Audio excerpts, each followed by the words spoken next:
Good evening. Hope you've all been doing well. I'm tired, but I've made progress over the last couple of days, even if it's a little bit. So, got what, 3 or 4 projects going at the same time. I don't know why I do that to myself, but it's a habit. So, anyway, hopefully I can get 3 of them done tomorrow. That would be nice. I got the Anderson connector on both the battery and the bike side of the e-bike. Now I just have to go up to that rat's nest up front, which I'm not looking forward to. And I need to cut all that back to get rid of any and all corrosion, and completely rewire the front end of that, which is that's why it's not that great to begin with, because man.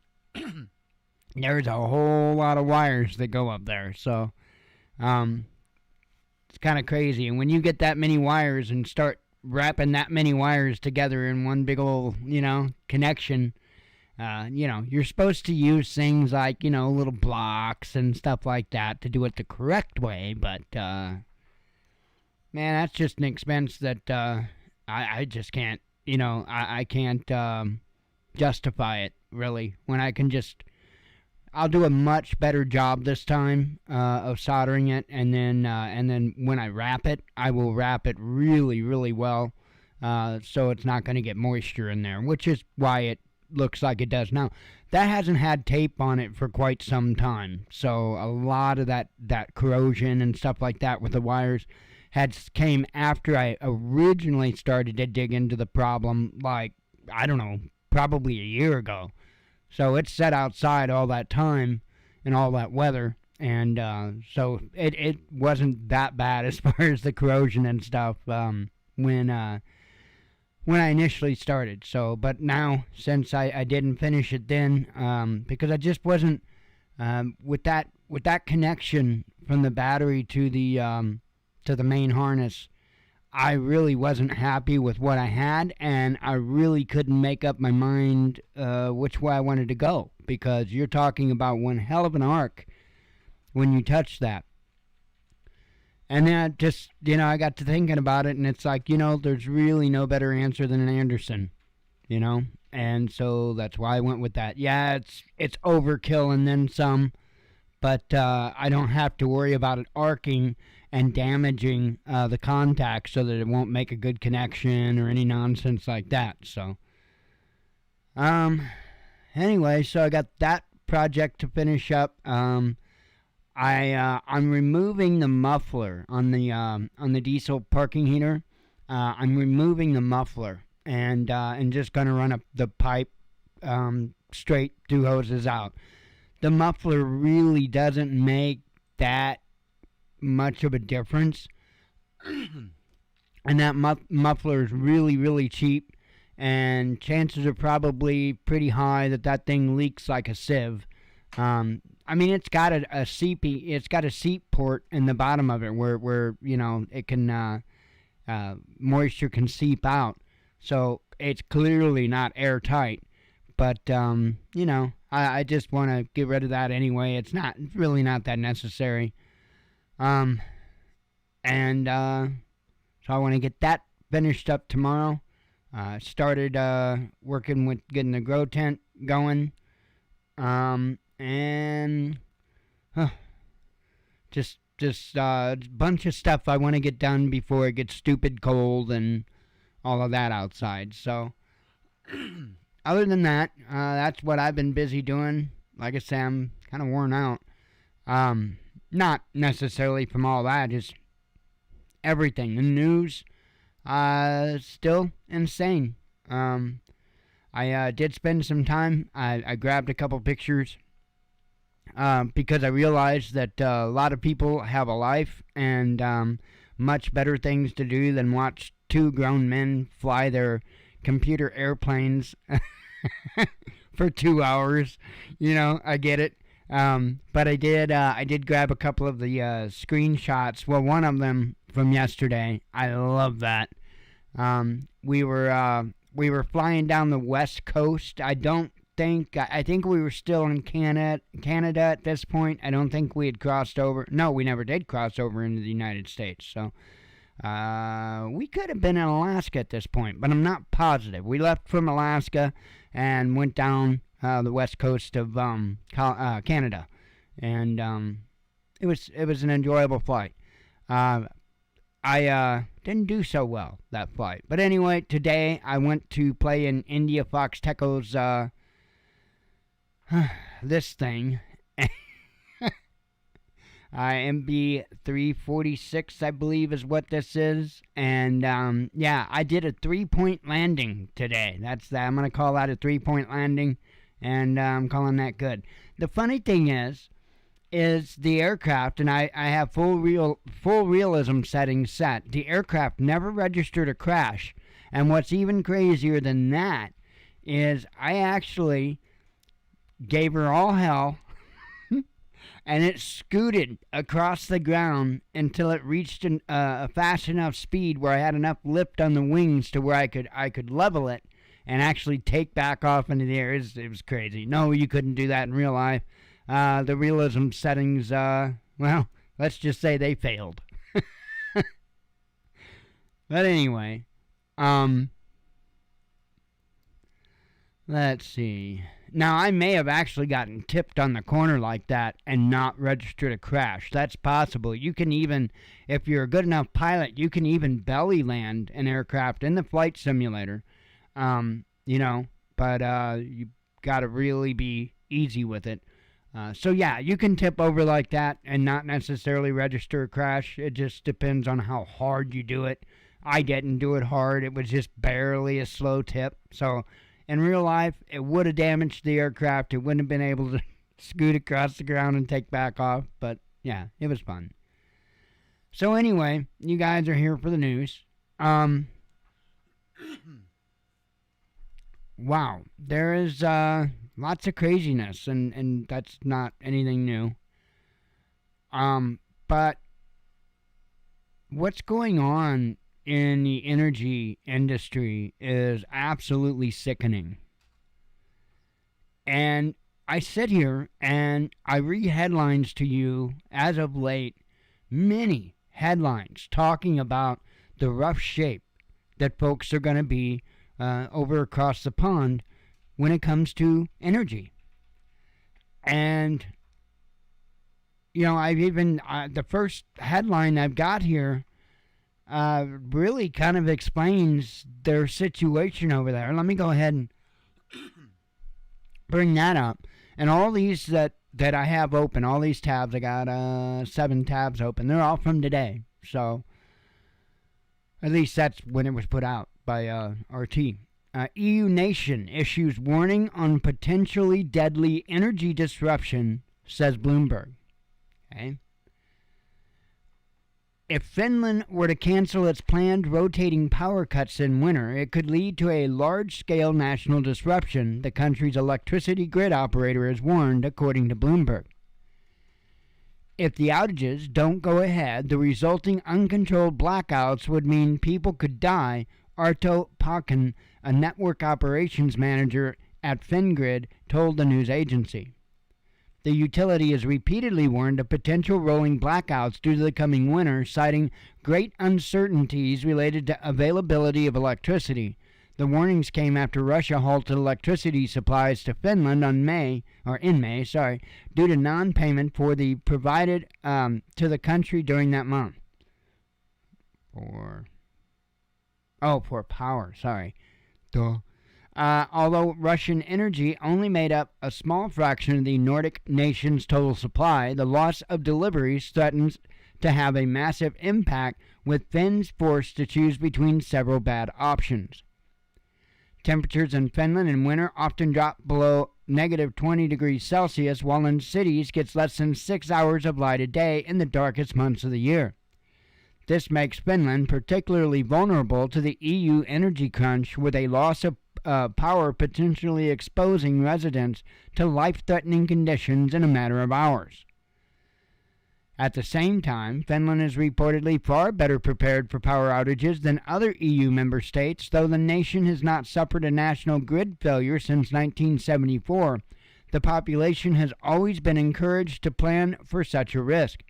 Unlike neighboring Sweden and Norway, the country has few domestic power resources and has to import nearly all of its fossil fuel energy. Some relief is expected during the next few months when the Nordic nation finally brings Europe's biggest nuclear reactor at the, the Alcoloto, something like that, power plant into regular use after an almost 14-year delay. So, you get articles like that talking about the dire straits they are. And I believe it. Well, I guess. I don't know. I don't know what to believe, to be honest. Because then you get stuff like this. LNG ships waiting for higher EU prices to unload, says Reuters. Says here several ships loaded with liquefied natural gas have been circling off the coast of Spain are likely to stay there until late November. Okay? So a month. Roughly a month. They're going to stay there as they wait for European gas prices to go up. Reuters reported on Wednesday, citing industry sources. That's insane. It says here an LNG tanker traffic jam has been building off the Spanish coast for weeks, with vessels waiting to unload their cargo. Spain boasts the largest LNG storage facilities in the European Union. The glut of LNG off the coast could be part of a trading strategy by suppliers as ships are waiting until prices increase to unload, industry sources told Reuters. Now, I don't know about you, but there is a word for that, and it's called price gouging.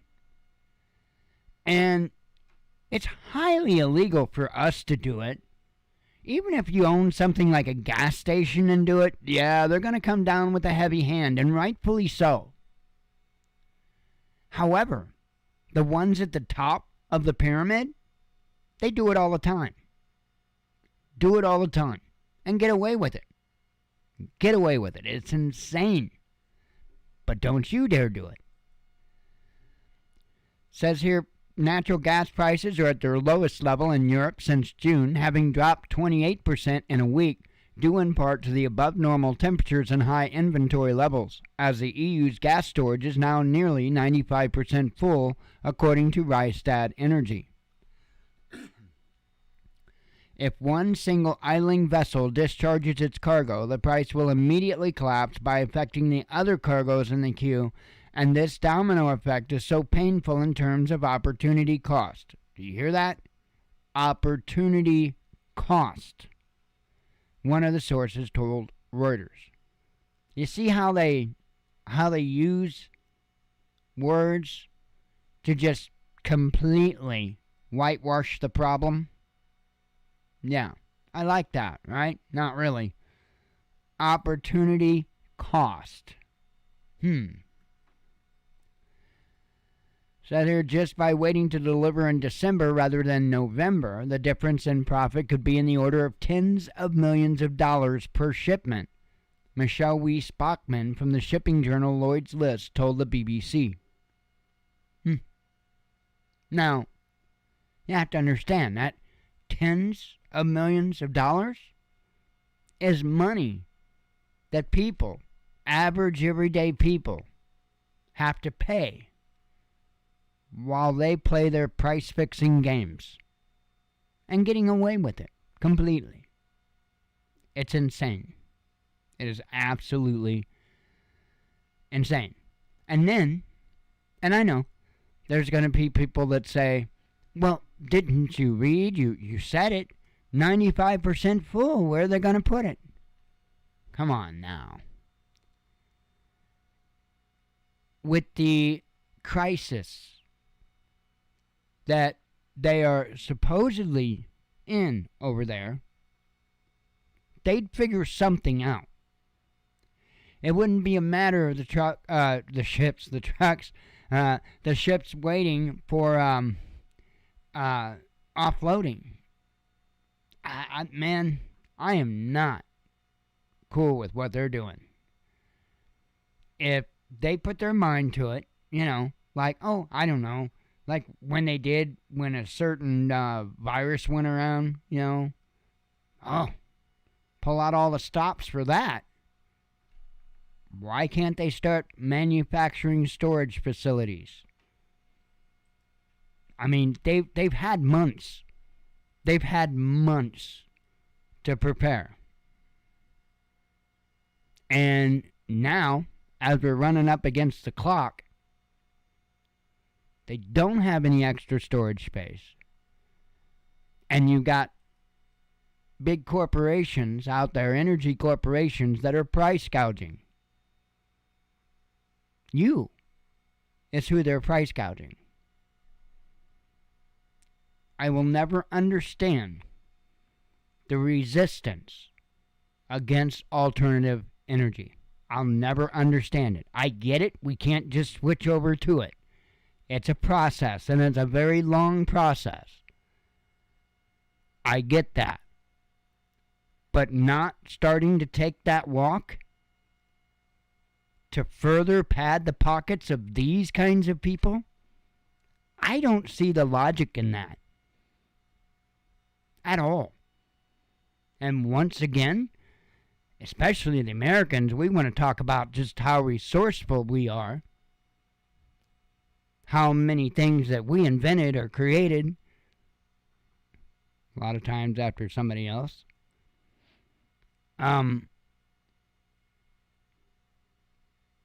So what's the deal here? Why can't we come up with some way to make alternative energy work? I thought we had the bestest and the brightest of the minds. Guess not.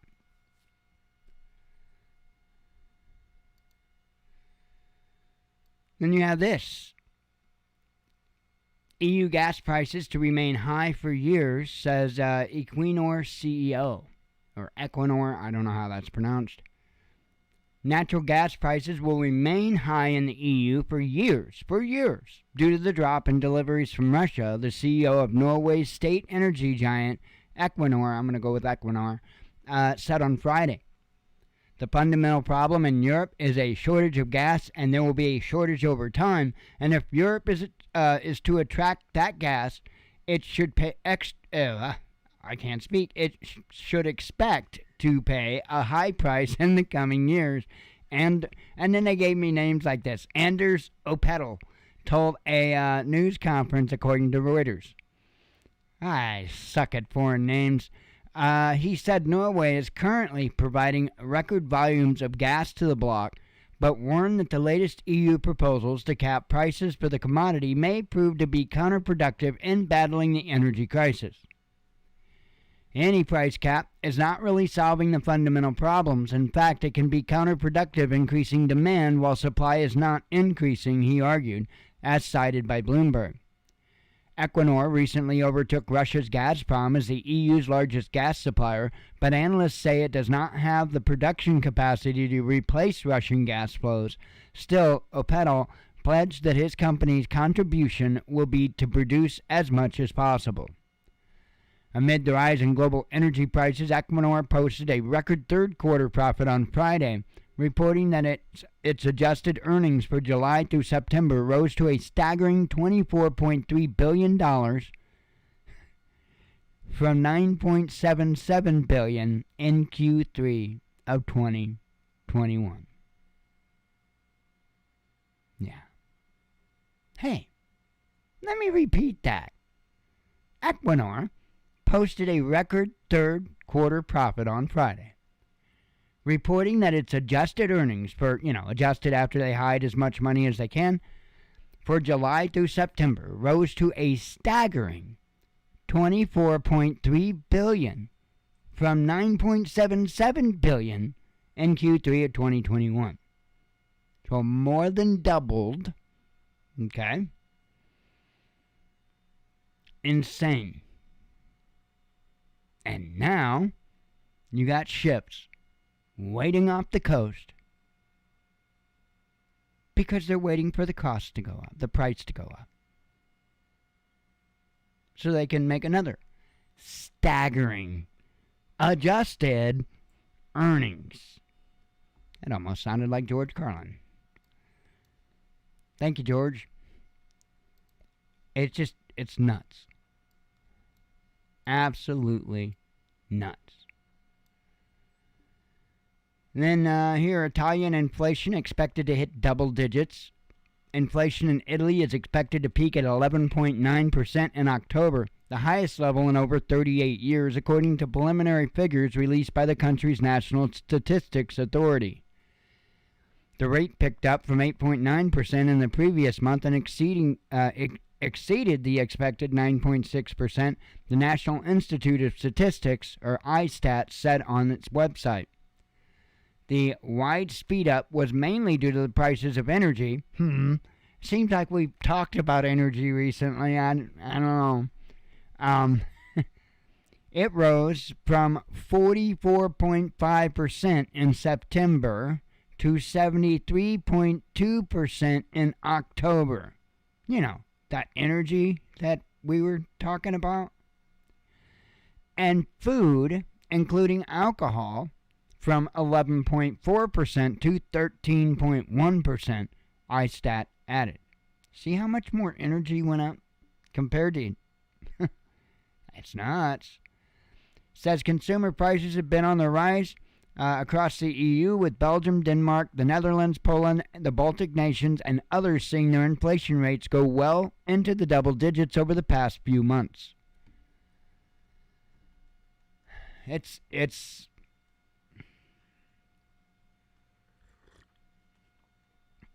I am convinced they are trying to bring us down.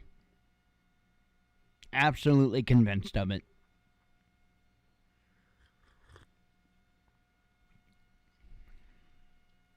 You see, Bible talks about a jubilee. And it talks about time periods of debt. And it talks about when your time period is up, there is a debt jubilee. And I think it's every 7 years. And guess what? Any debts owed? Gone.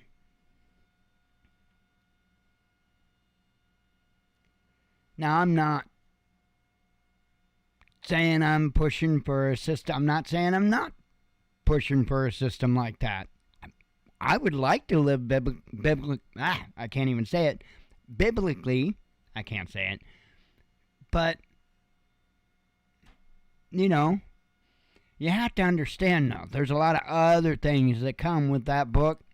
So it's not like you can just go out and, rack up a bunch of debt just because, 7 years down the road, it's going to disappear. It doesn't work like that. Because there are consequences as well.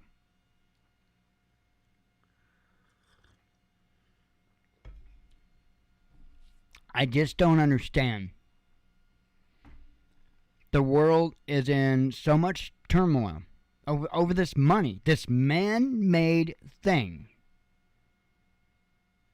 God didn't give us currency. God didn't tell us that we had to use currency, that you had to charge money for everything, that you had to make as much of a profit off of everything as you possibly could. God did not say that. Nowhere. Now, he does believe that you need to get, you need to be paid for your worth and what have you. That's a given. But this whole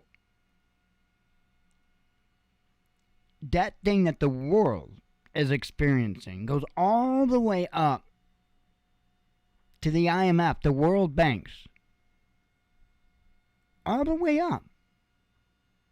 It's incredible. And we can have these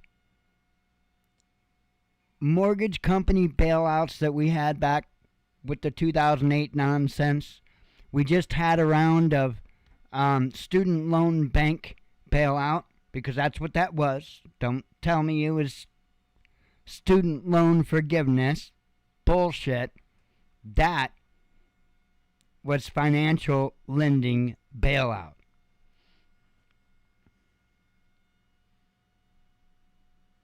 You notice these debts aren't being forgiven. They're being paid by everybody. That's not debt forgiveness. Sure, it is for the actual individual that owed that debt. Yes.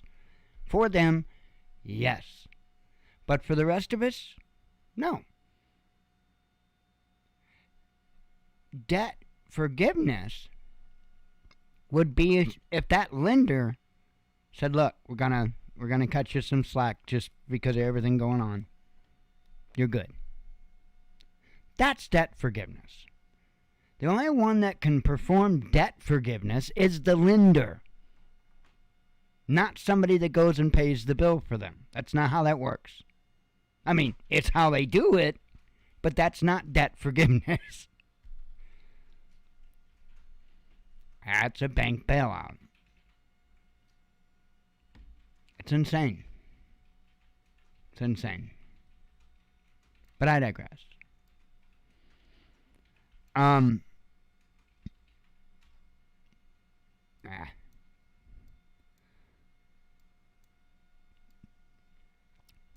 5 million screens.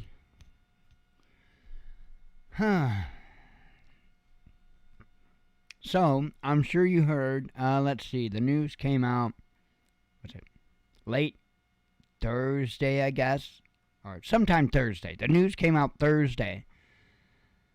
Was it Thursday or was it Friday? I don't know. I think it came out later on Thursday, but I'm not sure. About Moscow and them not going through with a grain deal, or, well, suspending a grain deal. Well, in the meantime, all the mama drama, Biden has had his 2 cents, and now Moscow has put their 2 cents in about Biden's 2 cents, and, yeah, they still can't equal, They're left with 1 cent. But hey, they tried. Anyway, so instead of bringing up all those articles, this is the point I'm trying to make. Instead of bringing up all those articles, I just brought up the one with Moscow responding to Biden's nonsense. Anyway, says Russia's decision to suspend the grain deal with Ukraine was prompted by Kiev's reckless actions, Moscow's ambassador to Washington said on Sunday, while describing Western condemnation of the move as unwarranted. Russia halted its compliance with the agreement brokered by the UN and Turkey after Kiev conducted a major drone attack on ships of the Russian Black Sea Fleet involved in securing safe passage for agricultural cargo.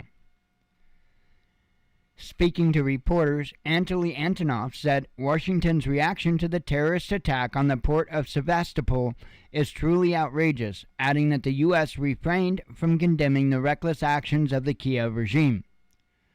Antonov noted the West's complete disregard of Russia's allegations that the bombing of Russian ships was organized with the involvement of the British military. The UK Ministry of Defense has denied the accusation.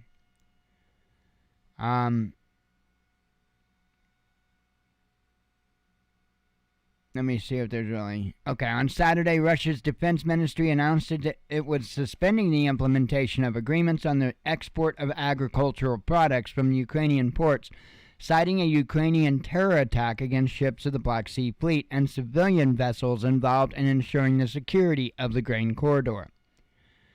U.S. President Joe Biden denounced Moscow's decision as purely outrageous, claiming it would increase starvation. There's no merit to what they're doing. The UN negotiated that deal, and that should be the end of it, he said. Meanwhile, commenting on Russia's decision to suspend the grain deal, Andrei Yermak, Ukrainian President Vladimir Zelensky's chief of staff, accused Moscow of blackmail. Let's see. The breakthrough deal between Moscow and Kiev was reached in Istanbul in July with mediation by the UN and Turkey. It aimed to unlock agricultural exports via the Black Sea from Russia and Ukraine, which had come to halt due to the conflict between the two nations. So, anyway, hang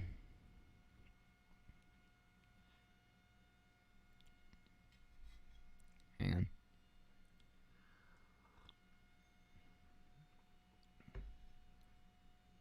I gotta have a vape.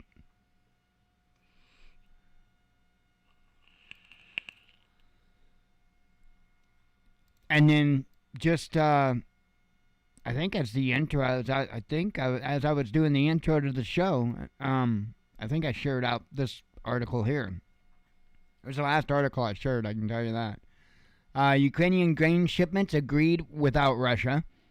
It says here, a dozen vessels carrying Ukrainian grain were cleared to leave Turkish ports on Monday, while the Joint Coordination Center in Istanbul agreed on a plan to inspect further 40 ships, despite Moscow's decision to suspend its participation in the agreement, which ensured the safety of Kiev's exports via the Black Sea. The Ukrainian, Turkish, and United Nations delegations agreed on a movement plan for tomorrow, 31st of October, for the maritime humanitarian corridor of 16 vessels, 12 outbound and 4 inbound, the JCC announced in a statement on Sunday. In addition, the Ukrainian side agreed to a proposal that the Turkish and United Nations delegations provide tomorrow 10 inspection teams aiming to inspect 40 outbound vessels. The Russian delegation was informed of both plans, the statement added, noting that as per JCC procedures, all participants coordinate with their respective military and other relevant authorities to ensure the safe passage of the vessels. Moscow has yet to make an official statement, but a source cited by RIA Novosti claimed that any decisions taken without us do not bind us to anything. However, according to JCC, the Russian delegation expressed its readiness to continue the dialogue and cooperate remotely on issues that require immediate decision. So, the rest is going back into the history of it. So, I guess we'll wait and see what the response from Moscow is. I don't know how many more times they're going to be able to poke the bear and not feel the paw of it, because I think it's coming. I really think it's coming. After kind of paying attention to the headlines and stuff like that, especially over the past few days, I tell you what, I'm concerned for the folks over in the UK. I am very concerned for the folks in the UK. And not just because of the energy issues. That's certainly part of it. But I'm just going to say that there's a chance of things kicking off over there before long. So, we'll see. I hope not. But, if I'm understanding this correctly, if you think the tensions between Russia and the U.S. are high, from my understanding, the tensions between the U.K. and Russia are even worse. So, I don't know. I don't live either place. All I can go is by the information provided. That's what it seems like to me. And then Russia has another test of a new nuclear, We're just making up weaponry now. I mean, yeah, the new nuclear, it'll. Russia tests new nuclear submarine, says Navy chief. We're nuclear, why not? Russia is conducting a trial run of new strategic nuclear submarine, the Navy Commander-in-Chief announced on Sunday, at a time of heightened tensions with the West. The newest nuclear-powered strategic missile undersea cruiser, Generalissimo Suvorov, is being tested. Admiral Nikolay, Yevmenov said, hey, I think I might have got that one. Yevmenov. Well, not the last time, but I think I actually got that one close. It sounds kind of Russian. Anyway, speaking on the 326th anniversary of the Russian Regular Navy's establishment, the Navy chief said the submarine was built at the Sevmash Enterprise. Yeah, I probably butchered that. Russia's largest shipbuilding facility in the northern city of Severodvinsk. Yeah, I'm telling you, how are you supposed to? I'm proud of myself for getting that name, Yevmenov. Yes, awesome, because that's so rare. The General Ism. That one's hard. The Generalissimo. Yeah, Generalissimo Suvorov is the sixth vessel of the Russia's fourth generation ballistic missile submarines and the second mass-produced ship of the upgraded Boryai A class. I think that's Boryai. Each Boryai A vessel can carry up to 16 Bulava class, not Bulava as in the watch, but anyway, Bulava class submarine-launched ballistic missiles, which can keep a ticking and keep a licking, whatever, which could be armed with nuclear warheads. The boat was named after the 18th century General, not another name, Alexander Suvorov, who is considered one of the greatest military commanders in Russian history. I'm stopping there because hurts my head trying to say Russian names.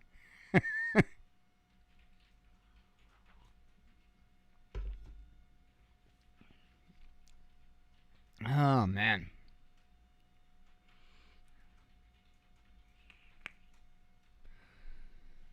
All right. I do have some headlines for you, all the way from Friday. Like I say, it's been kind of a not so great, not absolutely horrible. I mean,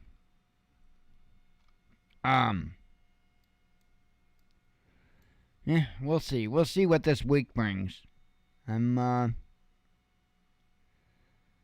pretty sure we're probably within 2 or 3 weeks of probably something relatively major. That's just going by gut feeling. I think we're really that close. And I'm not saying, the end of the world as we know it, but I'm saying a significant event. I think we're within a few weeks. So we'll see. And that could be any number of things. Again, I'm not talking about, the end. I'm not talking about the SHTF, but I think there's going to be a major, major move. Probably when it comes to the conflict in Ukraine. So, anyway, start with Friday's headlines here. We'll get this done, and I'm tired. I'm ready for bed. Musk fires top Twitter executives, says the media. Of course, you probably heard a million things about that, including him walking into the headquarters with a kitchen sink. That was awesome. I don't know if that was a kitchen sink, though. It might have been a bathroom sink. Anywho, Biden questions Putin's nuclear intentions. Japan looking to buy U.S. Tomahawk missiles, says the media. Well, hey, I mean, if you're selling them, if they're on the market, you take PayPal? Let's see.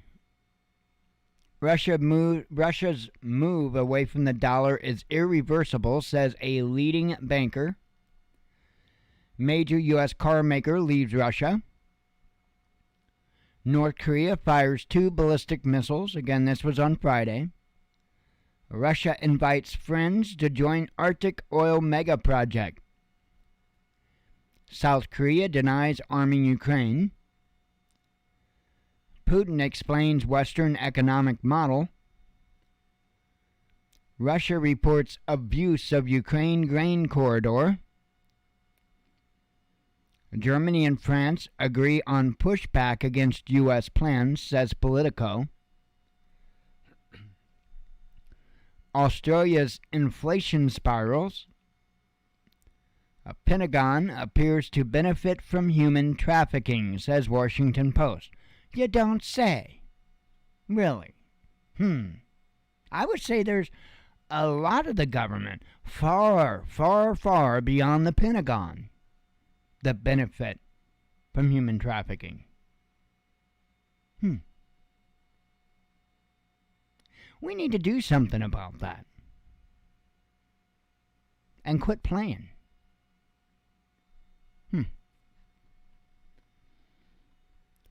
Zuckerberg lost over $100 billion this year, says Bloomberg.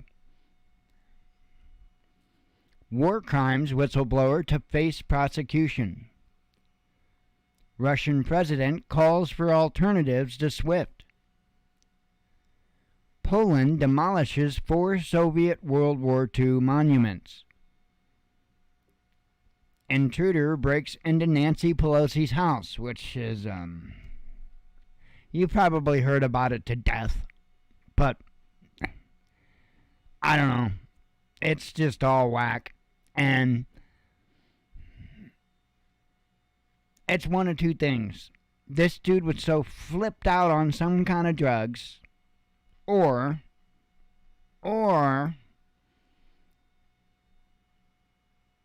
wasn't the first time that he happened to sword fight with Mr. Pelosi. Maybe. Possibly. Maybe it was both. Maybe he was there to sword fight. He was whacked out on drugs, mistaking his sword for a hammer. I don't know. I know one thing. Their claims are just nonsense. There was an article that I seen that KMOV, St. Louis station, had posted on their website. And it was doing everything they could to tie in what happened at the Pelosi home on January 6th.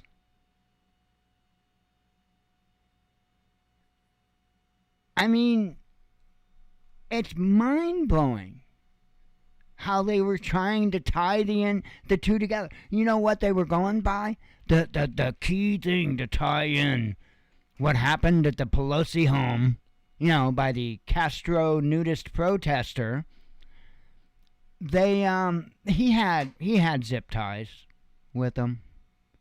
And the horrific thing, the absolutely horrific thing, is that, some of those people on January 6th at the White House, they had zip ties.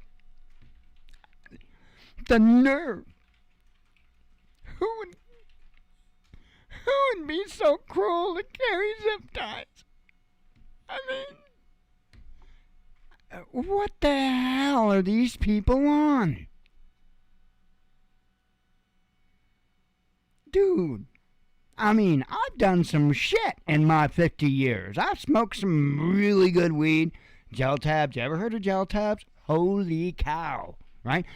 I've done a few things in my life. But, damn, yo. Shit. I don't want to smoke any of that. Anyway, let's continue on. A Russian security chief apologizes for AIDS Jewish cult comments. Russia's economic outlook improved. Russian gas supplies to EU almost halved, says Novatech CEO. Warsaw to demand World War II reparations from Russia. Russia puts governor's son arrested in EU on wanted list. A minister resigns over gender-changing rules. EU approves gasoline car ban. Oh, yeah. Yeah.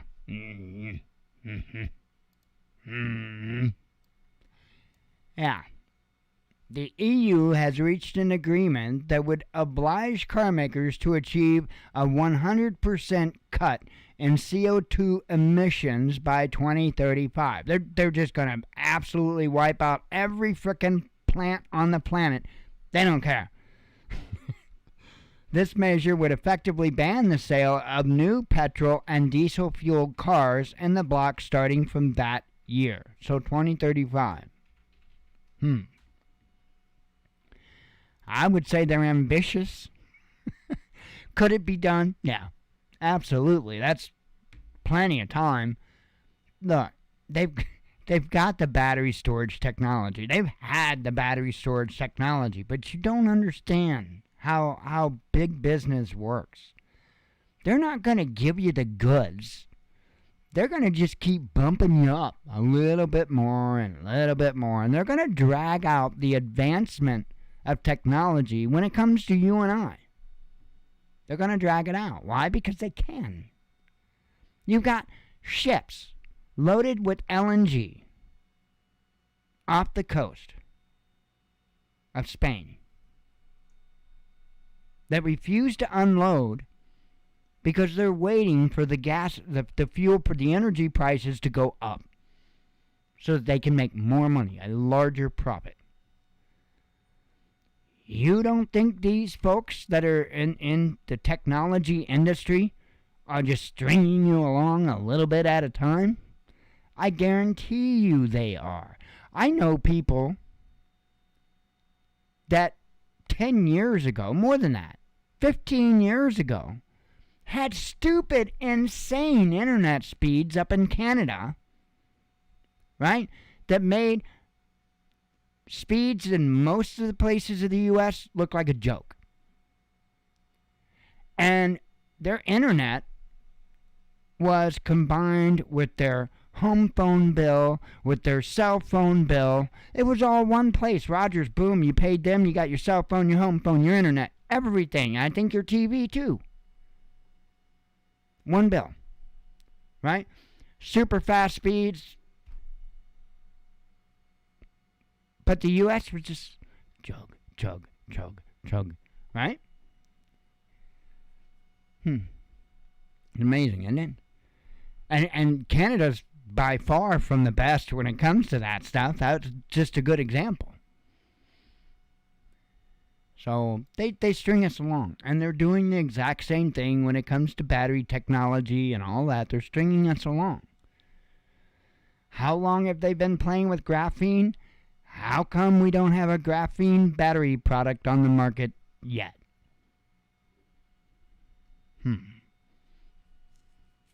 Somebody, I saw something somewhere. I can't remember who or where, but I think they're in the testing of hydrogen vehicles. And I wished I remembered. Because it was, I watched a video on it and was reading about it, and it was highly impressive. Very highly impressive, you know. And I'm not the biggest fan of the whole hydrogen thing, and the only reason why is because it seems like the only way they're interested in doing anything is if they can keep you on their teat. If there's any chance of you at all getting off of their teat, they're not interested. And so that's why they're a little more apt to move towards something like hydrogen, because then they still got you by the balls. You still got to buy hydrogen from them. It's not like you can use your solar panels to charge up your vehicle, and other than the cost of the equipment, you know, you're not paying somebody monthly for the energy to drive your car. It's crazy. It's really insane to look at what's going on with all of this from a distance. It makes no sense. Why? We're just absolutely hell-bent on staying on somebody else's teat. It makes no sense. Anyway, I should have digressed 10 minutes ago. Russia reveals key mobilization numbers. Let's see. U.S. delays decision on Russian oil price cap, says Wall Street Journal. Oops. Zuckerberg will own your eyeballs, Snowden warns. He'll own them. He'll be bouncing them down the hall of Meta headquarters. Russian ex-president wishes good luck to Musk on Twitter. Poland lists demands for World War II reparations from Germany. Yield curve suggests imminent U.S. recession. Nah, you're kidding me. I'd have never seen that coming. Canadian MPs declare residential schools genocide. Russia suggests alternative to Suez Canal. Former Russian presidential candidate not suspect in criminal case, says media. Berlin and Moscow are now opponents, says German president. Kanye West is back on Twitter. I knew you guys would all want to know, so. Go talk to Yeezy, yo! NATO country most interested in nuclear weapons. Armenia ready to implement Russia's peace plan, says Prime Minister. Elon Musk's talk of Twitter freedom triggers. Elon Musk's talk of Twitter freedom triggers EU commissioner. Sorry, I'm getting the context wrong, or whatever. Not context, whatever the hell that's called. I don't got the flow, man. I don't have the flow. Let's see. 5 anti-Semitic incidents per day reported in Germany, says the police. Russian MP proposes criminal penalties for LGBT propaganda. Russian psych drug use soars. Thousands rally against EU countries' pro-Western leaders. U.S. unveils another round of military aid for Kiev, and I know that you're all so thankful that they're sending more of your money over there. EU pressures Serbia on shared values. U.S. probe explains UFO mystery, says media. Poland accepts U.S. nuclear proposal. Transgender mogul buys Miss Universe pageant. Yuck. Anyway, let me have some coffee because we are to yesterday's news.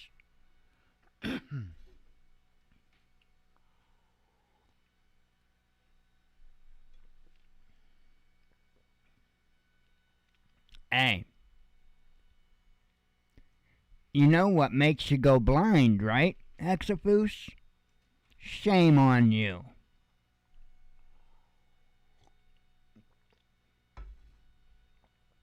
But do you need to wear gloves? Or, I mean, is the hair on your palm enough? I couldn't resist.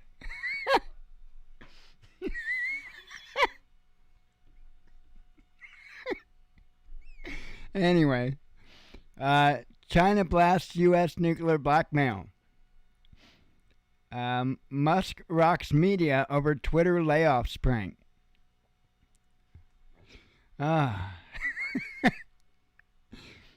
Nearly half of Brits struggle to pay bills, says ONS. A Russian ambassador tells U.S. to bring its nukes home.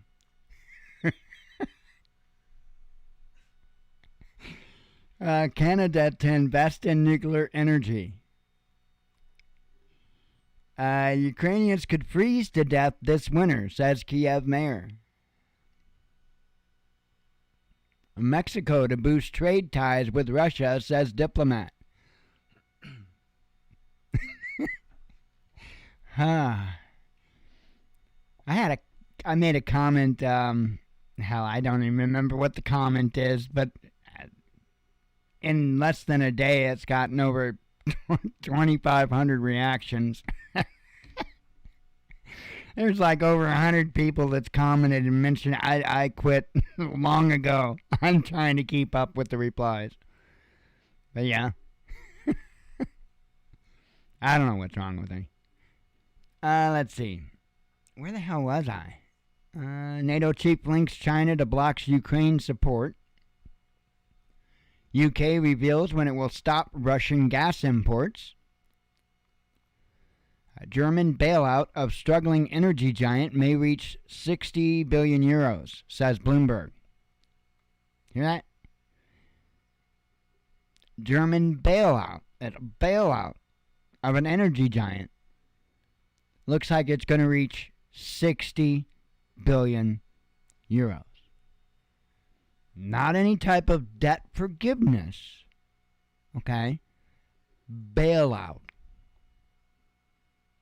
Which means the citizens of the respective countries are the ones that covered that bill. Are they agreeing to this? Isn't it amazing? All these contracts that we're getting thrown into that we didn't do a damn thing to agree to? Isn't that amazing? And they can just say a bunch of nonsense. Oh, we just ratified it as a group of men. We just signed some papers. It don't work that way, folks. The only reason it is working that way is because we allow it. Right? We allow these men to go into these buildings and do this stuff. Well, we get a freaking clue in our heads to no longer allow that, we might get somewhere. But until then, keep voting and jerking off, because you ain't going to get anywhere. Not that way. Not that way. About the same results, though. You get it all over everybody else. It is. Let's see. U.S. Republicans oppose... Oh, wait a minute. Oh, no, I've been on... I'm tired. U.S. Republicans oppose handing Russian assets to Ukraine, says Washington Post. Major Ukrainian drone attack in Crimea repelled, says governor. British Navy involved in Nord Stream 2 terrorist attack, says Russia. World's largest sugar producer extends export restrictions, says media. Who is that? Because he's a sugar mama. No, I'm kidding. Let's see. Moscow comments on new U.S. nuclear strategy. Japan unveils massive spending package. WHO issues warning on tuberculosis. And they warned people that people from New Jersey can't say it. So, just wanted to let you know. Russian military reveals details of Ukrainian drone attack in Crimea. Moscow and Kiev reveal new prisoner swap numbers. No, it's not like wife swap. That's something totally different. Russian... Well, it might be. I don't know. I don't want to rule anything out, really. They may have had sword fighting going on, too. I don't know. Russian energy will never return, says the IEA. Let's see. Britain responds to Nord Stream attack accusation. Poll reveals Germans' biggest concern. Russia suspends its participation in grain deal. Punk Legends, I guess that was yesterday, it came out, not Friday. A Punk Legends song quietly removed by streaming platforms. UN warns of deadliest year for Palestinians. Guantanamo's oldest inmate released. Oh, and by the way, that Punk Legends song, and I'm not going to tell you the name of the song, But, you know, I have mixed. It had the N word in it, right? And I've got mixed feelings on stuff like this. You know, do I think, oh no, he shouldn't have been allowed to use it? No, that's on him. If he chooses to have that in his lyrics, that's absolutely on him. Here, what's I don't even honestly remember. I don't have to say it for you to see it. Patti Smith is the one that did the song. And anyway, you know, the fact that it was part of the title, the fact that it was part of the song, that's one thing. And I honestly, to be honest, I don't have a problem with that. Now, I got a problem with the word if you're using it in a derogatory manner against another individual, then I've got a problem with the word. But the way that the word was used here and stuff, it's kind of a totally different thing. But it was how they defended it that it's like, no. And, okay, the quote was, I was taking this archaic use of the word and sort of reinventing it. It was the idea of taking a word that was specific and hurtful to people and obliterating it, blowing that apart and reinventing it so that it was more like a badge of courage. Bullshit. Don't tell me that. And if you really think that, you are on a narcissistic level like never seen before. To think that you, one person, is going to change, or, you know, at that time, I don't know, however many, 6 to 7 billion people's mind on the planet, right? Nah, I'd have been fine. Up into their little narcissistic ideals there. That's when I had to get off the ship. Let's see. I don't know if I got those or not. UN warns of deadliest year for Palestinians. I think I read that. Guantanamo's oldest inmate released. I think I read that. Russian neighbor outlines stance on hosting NATO nuclear weapons. U.S. has lost global leadership in nuclear power, says IAEA chief. Let's see. Gay clubs to be banned in Russia, says legislator. Oh, this was insane. At least 146 dead during Halloween celebrations in South Korea. That number has gone up since then. Insane. And then there was a bridge collapse, a different incident. Insane. We'll get to that, though. Ukrainian-made part found in Iranian drone, says Kiev. EU names condition for unblocking Russia's assets. Biden outraged over Russia's suspension of Ukraine grain deal. Liz Truss's phone hacked by Russians, says the media. And we are to, today's news. Let me have a couple of sips of coffee and a few vapes.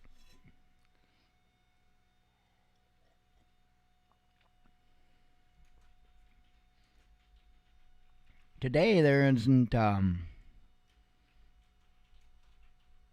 enormous amount of headlines. Kind of quiet, but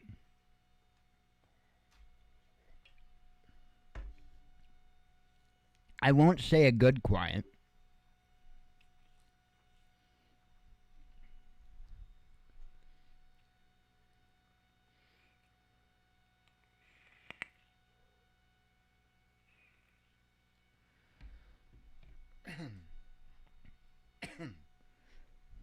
All right.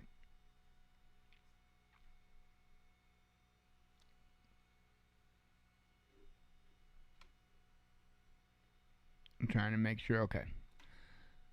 Number of foreigners reported dead in Seoul stampede continues to rise. Italian inflation. Oh, I covered that one. Russia and China can shatter dollar dominance, says diplomat. Twin car bombings kill at least 100 in Somalia. Let's see. Biden administration discussing reduction of Saudi military aid, says NBC. French protesters clash with police over water facilities.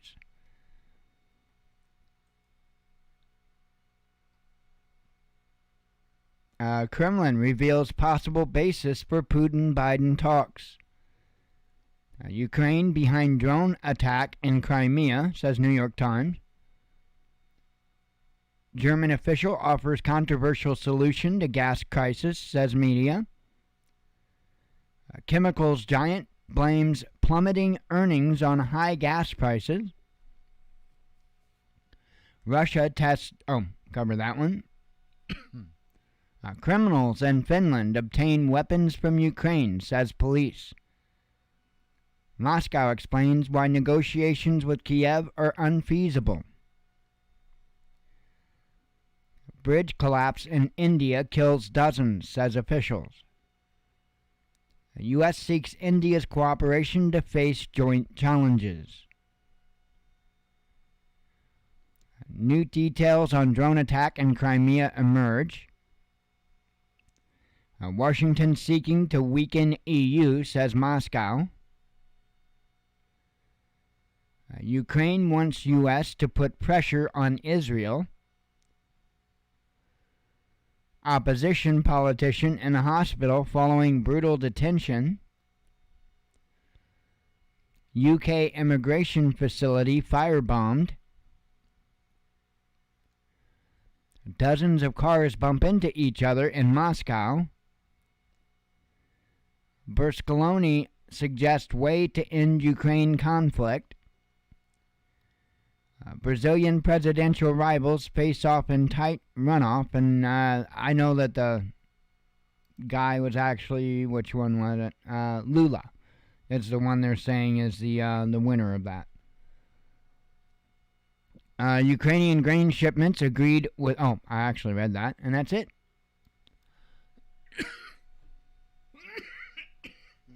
Pardon me. I made it through the show and then started coughing. Anyway, I am going to take that as my cue to get the heck out. And,